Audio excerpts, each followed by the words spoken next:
40 বছর বয়সী এক কুমারী মেয়ে ছিল। আমির সিং 100 বছর ধরে কখনো তার ঘোমটা খোলেননি।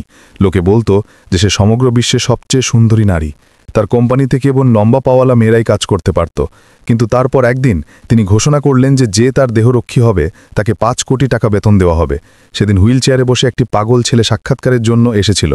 পথে একটি ট্রেন একজন দাদিকে ধাক্কা দিতে যাচ্ছিল, কিন্তু সে বিদ্যুৎ গতিতে দৌড়ে গিয়ে দাদিকে বাঁচালো। সিও সিসিটিভি দেখতে পেলেন। তিনি হতবাক হয়ে গেলেন। এটি তার প্রথম প্রেমের মতোই মুখ। তিনি তৎক্ষণাৎ আদেশ দিলেন তাকে ফোন করুন, কিন্তু ততক্ষণে ছেলেটি নিখোঁজ হয়ে গেছে। তারপর ঘোষণা করা হয়েছিল যে তাকে খুঁজে পাবে সে $1 বিলিয়ন পুরস্কার পাবে। জানা গেল যে 3 বছর আগে সে তার বাগদত্তা ঝুলুকে বাঁচাতে গিয়ে তার 2টি পা হারিয়েছে।